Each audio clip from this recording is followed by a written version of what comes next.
Imagine a project capable of transforming not only a country's economy but the entire ecosystem of a region. The Grand Ethiopian Renaissance Dam is exactly that, a megaproject that promises to double Ethiopia's energy capacity while challenging the waters of the mighty Nile River. But could this advancement lead to irreversible tensions with other countries? Today, we will explore the story behind this monumental construction and the impact it could have on the future of the entire African continent.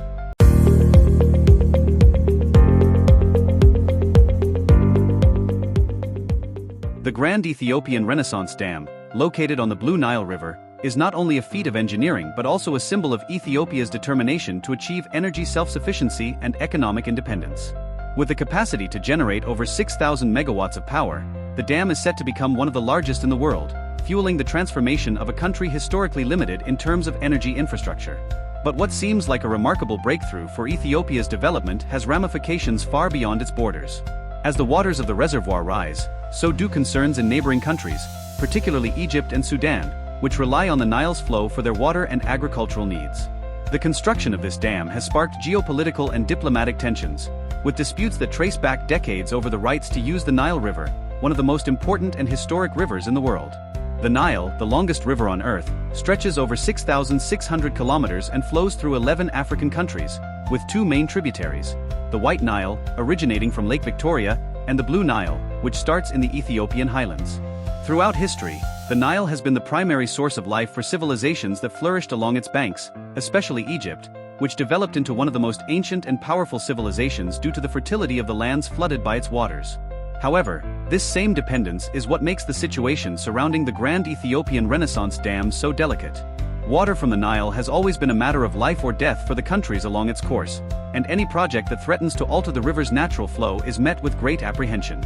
For Ethiopia, the dam is the key to a prosperous energy future, with the potential to export electricity to neighboring countries and beyond, transforming its economy. The dam promises to provide affordable and renewable energy to a rapidly growing population, enabling the development of industries and raising the standard of living for millions of Ethiopians. Currently, more than 60% of Ethiopia's population lives without regular access to electricity, a statistic that the Ethiopian government hopes to change drastically with the completion of this monumental project. However, developing infrastructure on this scale also requires a delicate balance between progress and the environmental, local community, and international relations consequences. The construction of large-scale dams has historically brought significant environmental challenges. Alterations to a river's course can cause irreversible damage to biodiversity, displacing species and harming entire ecosystems. In the case of the Nile, environmentalists fear that the damming of the waters could upset the balance of an ecosystem that supports a rich diversity of aquatic and terrestrial life. Fish, birds, and other animals that depend on the river's natural flow could be severely impacted, as well as the human communities living along its banks who rely on fishing and agriculture irrigated by the Nile. These changes could eventually trigger a cascade of environmental problems, such as soil erosion, loss of habitat, and a reduction in water quality, which also affects Egypt and Sudan, further heightening tensions. Egypt, in particular, relies almost exclusively on the Nile for its freshwater needs. With a population of over 100 million people and intensive agriculture along the river's banks, any reduction in water flow represents a direct threat to its water and food security. The country has taken a firm stance on the Grand Ethiopian Renaissance Dam, arguing that Ethiopia's control of the Nile waters could severely affect its water supply. The Egyptian government insists that its historical rights over the river, enshrined in long-standing agreements, must be respected, while Ethiopia views these agreements as outdated, arguing that they were made without its participation and only favor Egypt and Sudan. Sudan's position, although more moderate than Egypt's, also reflects concerns about the dam's potential impact. Sudan lies between Ethiopia and Egypt, and any changes to the Nile's flow directly affect its agriculture and water supply. However, Sudan also sees advantages in the Grand Ethiopian Renaissance Dam, as the production of electricity could benefit the country, and control over the river's flow could help reduce the seasonal floods that often devastate parts of Sudanese territory. Still, Sudan warns that any improper operation of the dam could lead to problems, especially during prolonged droughts when control of the water flow would become a critical issue for the survival of its communities. Ethiopia, for its part, defends itself by arguing that the dam is designed to generate electricity, not to disrupt the flow of the Nile. The Ethiopian government claims that the project is crucial for the country's economic development and that it has no intention of harming its neighbors. However, the lack of a final agreement on how the dam will be managed, especially during times of drought, remains a point of contention.